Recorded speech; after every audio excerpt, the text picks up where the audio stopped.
রসুল আমার ভালোবাসা, রসুল আমার আলো আশা, রসুল আমার প্রেম বিরহের মূল আলোচনা, রসুল আমার কাজে কর্মে অনুপ্রেরণা। রসুল আমার ভালোবাসা, রসুল আমার আলো আশা, রসুল আমার প্রেম বিরহের মূল আলোচনা, রসুল আমার কাজে কর্মে অনুপ্রেরণা। আশা হতে জীবন যখন দুর্বিষহ লাগে, বিপদ আপদ মুসিবতে মরি পুড়ে পুড়ে, তখন আমার শৈশব কোশর যোগাই সান্ত্বনা। রসুল আমার ভালোবাসা, রসুল আমার আলো আশা, রসুল আমার প্রেম বিরহের মূল আলোচনা, রসুল আমার কাজে কর্মে অনুপ্রেরণা। কত রকম রাজার নীতি প্রজার নীতি দেখিলাম, দুঃখ ছাড়া শোক হায়রে আর কিছু না পাইলাম।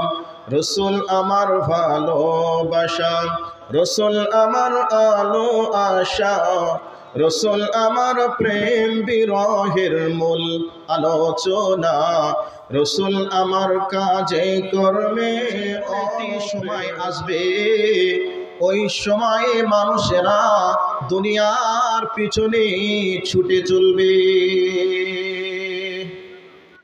যখন দুনিয়ার পিছনে ছুটবে, দুনিয়া দুনিয়া দুনিয়া করে ব্যস্ত হয়ে পড়বে, তখনই তোমাদেরকে বেধর্মীরা মারবে, কাটবে, পিস পিস বানাবে।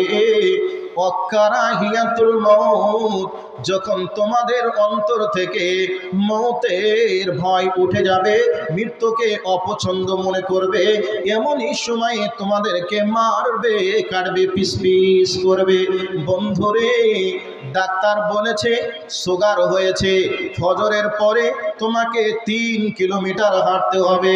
ডাক্তারের কথা অনুযায়ী 3 কিলোমিটার কেন 6 কিলোমিটার সকালবেলায় হাঁটছে, কিন্তু আল্লাহ বলেছেন ফজরের নামাজটা তোমাকে পড়তে হবে। জাহান্নামের ভয়ে ফজরের নামাজ নেই, কোরআনের তেলাওয়াত নেই, কিন্তু ডাক্তারের কথা অনুযায়ী সকাল সকাল উঠে 3 কিলোমিটার কেন 6 কিলোমিটার পর্যন্ত হাঁটছে।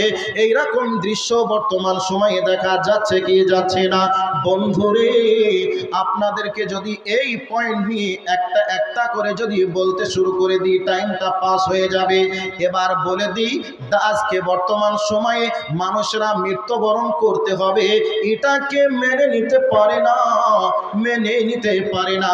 শরীরের রোগ হয়নি, এরপরে মাঝে মধ্যে চলে যাচ্ছে ব্যাঙ্গালোরে যাওয়ার পরে বডিটাকে চেক আপ করে নিচ্ছে শরীরে কোনো রোগের বাসা বেঁধেছে কিনা।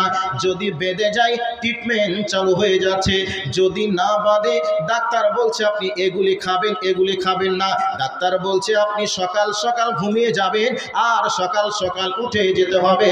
ডাক্তাররা যেভাবে বলছে বর্তমান সময়ের মানুষেরা সেইভাবে চলছে, কিন্তু কেবলমাত্র দুনিয়াতে বেঁচে থাকবো এই জন্যে মানুষেরা উঠে পড়ে লেগেছে। দুটো পয়েন্ট দিলাম, এবার আপনাদেরকে একটা ঘটনাতে চলে যাব। সাহাবীরা জেনেছেন ওখানে গেলে আমার মৃত্যু হবে, বর্তমান সময়ে মৃত্যুবরণ করতে চায় না, কিন্তু সাহাবীরা আল্লাহর নবীর কথা অনুযায়ী যখন যেভাবে বলেছেন তখন সেভাবে সাহাবীরা যুদ্ধের ময়দানে ঝাঁপিয়ে পড়েছেন। আল্লাহর নবী বলেছেন ওই জায়গায় গেলে তুমি শহীদ হয়ে যাবে। এরপরেও সাহাবীরা সেই জায়গায় গিয়েছেন, আমি শহীদ হয়ে গেলে আল্লাহর জান্নাতে চলে যাব, আর আমি যদি ওখান থেকে বিজয় লাভ করে চলে আসি তাহলে আমি বিজয় পতাকা তুলব, আমি জিহাদ করে ফিরব, আমি একজন মার্দে মুজাহিদ হয়ে ফিরব। এই চেতনা নিয়ে সাহাবীরা যুদ্ধের ময়দানে ঝাঁপিয়ে পড়তেন। বন্ধুরে, আপনাদেরকে ঘটনাটা বলে দিই। ঘটনা এর আগে আপনারা শুনেছেন একটা যুদ্ধের নাম, যেই যুদ্ধটার নাম হলো মুতার যুদ্ধ। এই মুতার যুদ্ধটা হয়েছিল ওই যে আজ বর্তমান সময়ে বাইতুল আকসা ফিলিস্তিনকে কেন্দ্র করে আজ বর্তমান সময়ে ঝামেলা চলছে, যুদ্ধ চলছে। আর এই যুদ্ধটা ইহুদিদের সঙ্গে হয়েছিল, ইহুদিদের সঙ্গে হয়েছিল ওই বাইতুল আকসাকে কেন্দ্র করেই হয়েছিল। বাইতুল আকসা আর মুতার প্রান্তর কেবলমাত্র 100 কিলোমিটার ডিস্টেন্স, 100 কিলোমিটার দূর। এই 100 কিলোমিটার দূরে ইহুদিদের সঙ্গে মুতার প্রান্তরে মুসলমানদের যুদ্ধ হয়েছিল। মুসলমানদের সৈন্য সংখ্যা ছিল মাত্র 3000 জন, আর বেঈমানদের সংখ্যা ছিল 1 লক্ষ, 2 লক্ষ, মতান্তরে 3 লক্ষ। বেঈমানেরা যুদ্ধের ময়দানে এসেছিল।